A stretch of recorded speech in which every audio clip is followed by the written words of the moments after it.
Bu geçen sene de birkaç defa okundu o zaman. İnşallah yine okuyalım. Güzel bir yazı. Bediüzzaman'ı anarken Moral Dünyası Dergisi vefatının 50. yılı vesilesiyle Moral Dünyası Dergisi vefatının 50. yılı vesilesiyle Bediüzzaman Said Nursi Hazretleri ile ilgili bir dosya çalışması yaptıklarını ve çeşitli yazar, düşünür ve sanat çevresinden bu doğrultuda sınırı belirlenmiş ölçüde görüş ve düşünce talep ettiklerini söylediler. Benden de istiyorlardı. Dedim ki, ne uğruna yaşanmışsa hayat ondan ibarettir. Bediüzzaman Hazretleri için de bu böyledir. Bu perspektiften bakıldığında Bediüzzaman'ın hayatı Rabbi ile arasında sır olan manevi aşkınlıklar dışında kayda alınmış keyfiyetiyle Risale-i Nur'dur. Yani ona bir ömür biçilecek, ona bir hayat tayin edilecekse bu Risale-i Nur'un ömrü olmalıdır. Beşeri yanıyla vefat etmiş olması söz konusu hakikati değiştirmez.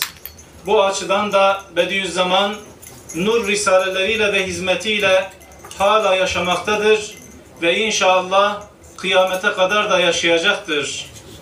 Elbette onu sadece bir milletin iftihar anlayışına sığdıramayız.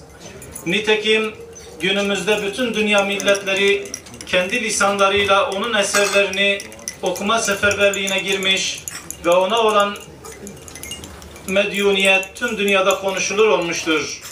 Gecikmeli de olsa Bediüzzaman'ın kadr kıymeti bilinmeye, anlaşılmaya ve takdir edilmeye başlanmıştır.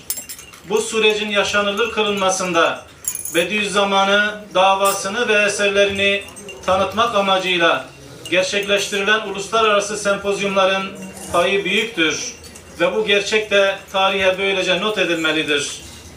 Bediüzzaman kendisinden sonraki dönemlerin bütününde ve bir bütün olarak yaşayacak tek isimdir.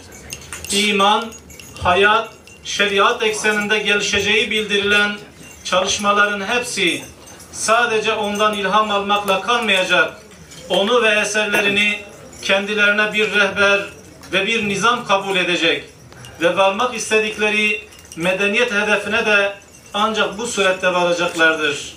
Çünkü o, Peygamberimizin külli, umumi ve hakiki son varisidir.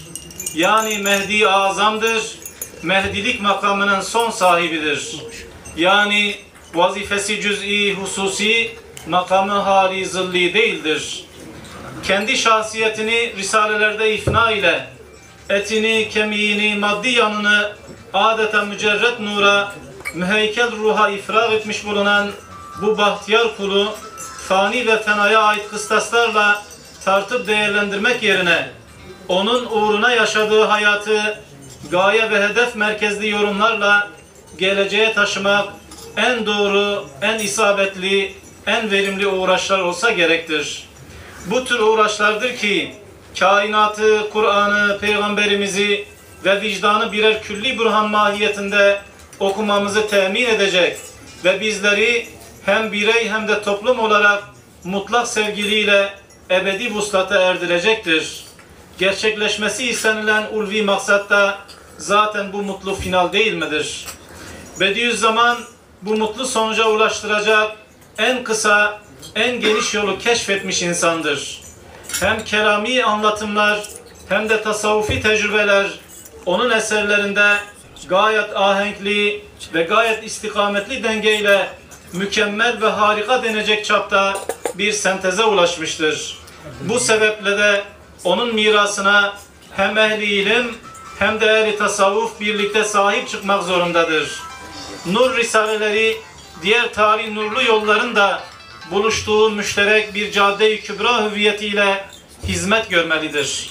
Risale-i Nur'un kendisinden beklenilen terbiyevi işlevi görebilmesi, onun anlayarak sürekli ve külliyat bütünlüğü içinde okunması şartına bağlıdır. Ve bir de ondan tam istifade ancak farzları yerine getiren, kebireleri terk eden ve sünnet-i seniyeye uymayı ilke edinen talihlilerin kârıdır. Rabbimiz cümlemizi o talihlilerden eylesin. Amin. Latif Erdoğan. El Fatiha.